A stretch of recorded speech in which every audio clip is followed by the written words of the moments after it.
He's the devil. You got me.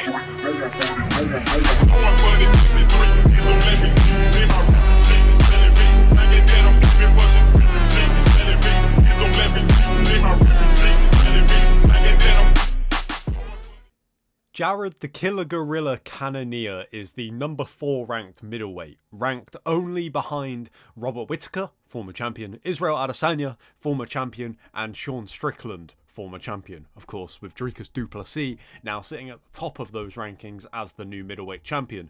And yet, despite being off the back of 2 impressive wins, it doesn't really feel like anyone is talking about Cannonier. Well, brother, let me tell you something. Welcome to the second series of Devil's Advocate, kicking it off for 2024. We took a little bit of a break, but we are back. And this was something that I didn't intend on talking about, but it is something that I felt like should be spoken about. Why am I talking about Jared Cannonier, and why is this video all about him potentially being the uncrowned king of the middleweight division? Well, as I'm sure a lot of you do, or at least read, champion predictions at the start of the year is always a fun and exciting thing to do, and also very challenging thing to do. And whilst, you know, UFC 297 really put this Jared Cannonier thought into my brain, it was the champion predictions where I really thought this could actually be something worth talking about. And it didn't actually come from looking at the middleweight division. It came from looking at the UFC's bantamweight division, because when predicting who will be the champion of that division, both me and a few of my friends all agreed Merab Dvalishvili will end 2024 as the UFC bantamweight champion. Now, my struggle with picking Merab in that spot wasn't because I don't think he will win every fight he is put in. I would pick him against Henry Cejudo when they fight at UFC 299, and if he then goes on to challenge Sean O'Malley or Marlon Chito Vera for that matter, I would pick him over those guys as well, right? So that makes that easy. You don't have to spend too much time thinking matchups. I think Merab will win every fight that they put him in. The question with Merab Dvalishvili is whether he will get that opportunity to fight for that belt, because you can see a reality in which O'Malley and Vera is close. Maybe Vera wins a split decision and they do a trilogy. You have a scenario where Henry Cejudo beats Merab even, and we'll get to that in a later video, I assure you. You know, there's all these different things. Merab doesn't seem to get these big fights when they are at the right time for him. It always seems to be a few months later on down the line than if it was somebody like a Sean O'Malley, who the UFC are like, right, put him in there straight away. The UFC know that if Sean O'Malley beats Marlon Vera and he's matched up with Merab, there's a serious chance that Merab will win that fight, and the marketability of Sean O'Malley compared to Merab Dvalishvili is not even close on a scale. Not that that has anything to do with Merab's fighting ability. As I've said, I think that he, would beat anyone you put him in front of. Can do little shadow boxing. And so I thought of this with Jared Cannonier, right? Because I think Jared Cannonier is fantastic, and watching that main event of UFC 297 between Dricus du Plessis and Sean Strickland, of course, Cannonier's only losses in the UFC, right, are to Robert Whittaker and Israel Adesanya, who for a long time were considered to be the 2 best middleweights, and it wasn't really close. Israel was beating everyone put in front of him until Alex Pereira showed up, and Robert Whittaker was beating anybody that looked like they might be able to get to Adesanya and pose a new challenge. That's how it was working. A little bit like when you had a Volkanovski and Holloway scenario in the featherweight division where nobody could beat Max, and the people that didn't fight Max would get beaten by Volkanovski.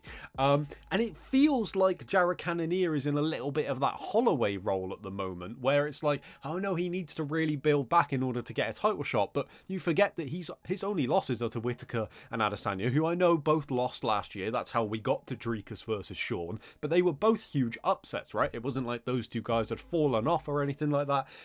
Those 2 guys are Cannonier's only losses, and he rebounded from that Adesanya loss in incredible fashion. He, of course, I say incredible fashion, it was a very, very close fight with Sean Strickland that he won. I believe it was a split decision, and the scorecards were all over the place, right? And I can understand that because it was tough to score some of those rounds. I did think that Cannonier did enough to win the rounds.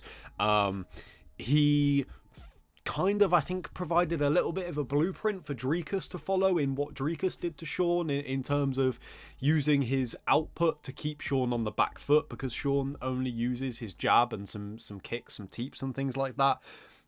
Dricus was just throwing huge shots just to make Sean back up so he couldn't pressure him, to make it harder to land that jab. And I think that generally, I know that Dricus didn't land a whole lot, but I think the output overall, the fact that he was landing, Sean was landing pretty much everything he threw, it felt like. Dricus was landing 1 in every 5 big strikes, but they were big strikes. So I think pure output won him that fight. And I think Jared did a similar thing. His output over that 5 rounds was very, very impressive. He did take a lot of jabs.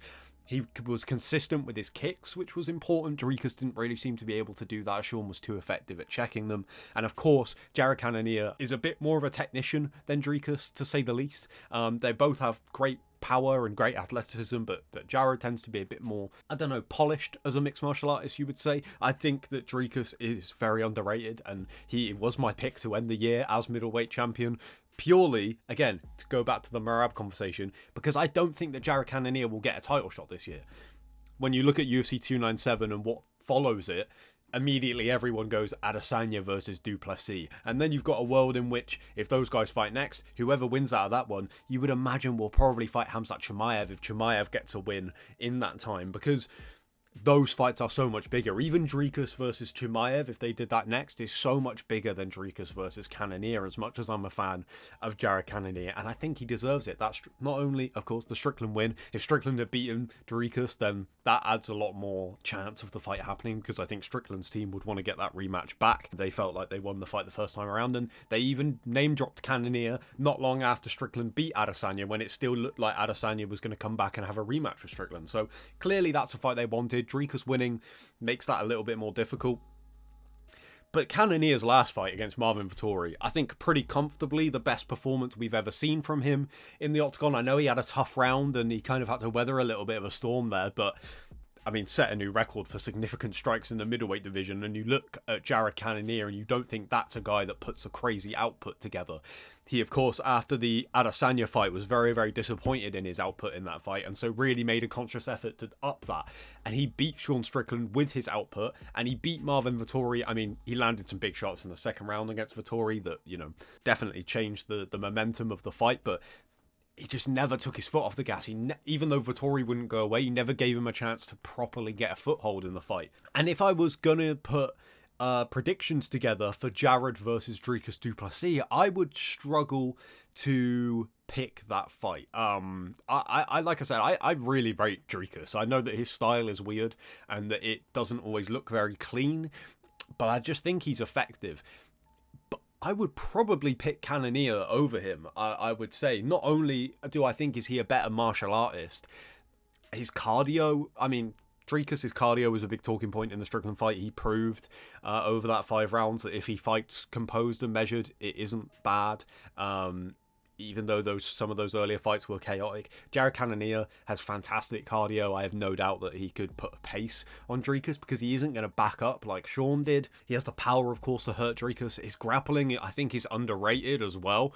We haven't seen him use it offensively too much, but he did use it a little bit against Marvin Vettori. So I would probably pick him to beat Dricus, but he just won't get that fight at the end of the day, I think.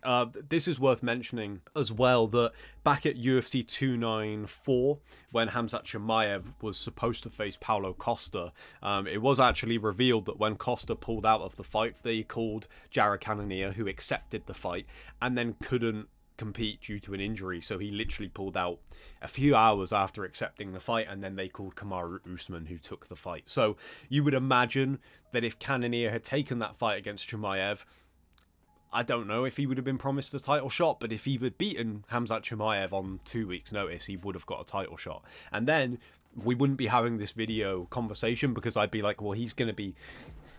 Would he be next? I still think they would do Adesanya versus Du Plessis over him, but maybe he would have got the next shot at Strickland over DDP, even because of the history with him and Sean. Sean's team would have pushed for it, and of course that fight happened in October, so he maybe, it would have been a tight turnaround, but he offered to take Chimaev on 2 weeks' notice, so I feel like 2 months to prepare for Sean Strickland, he maybe wouldn't have turned down, but he did have that opportunity and he took it, right? You can't blame the guy for that. He took the opportunity and then got an injury later on that day, which is incredibly unfortunate. And I'm so gutted for Jared Cannonier because I think he is so great.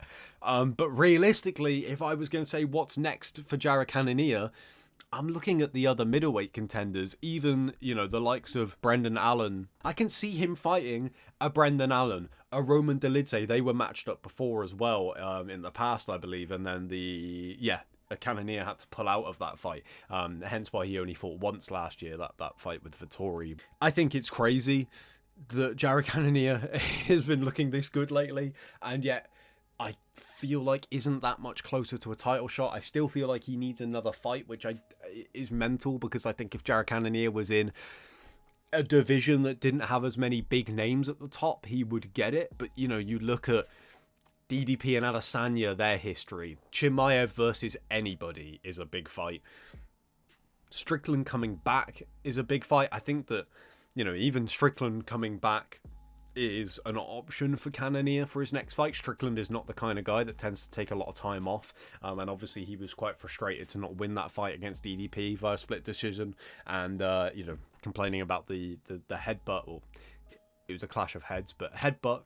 And so I imagine Strickland will be back in there soon, so maybe Strickland. I would much rather see Jared Cannonier face Sean Strickland again than have to face somebody like a Brendan Allen or like a Roman Dolidze, just because I think beating Sean Strickland leaves no doubt that Cannonier should be next, even if you have a Chimaev or somebody like that waiting for the shot. But, you know, again, if we're being honest, if Adesanya wins, let's say they do Adesanya versus Duplessis, as big of a Jared Cannonier fan as I am, his performance against Israel Adesanya was not great, and it was a dull fight because of it, in my opinion. Now, I do think Cannonier has been a lot better since then, and he's clearly made some adjustments, but selling a second fight between Cannonier and Adesanya is not going to be easy. I think if that poster dropped today, a lot of people would go, not buzzing for that fight. It's only when you go back and look at how good Cannonier has been lately that you go, oh, maybe this would be an interesting rematch. But it's not a fight that jumps off the page, really, is it? I think that I have made my case for Jared Cannonier.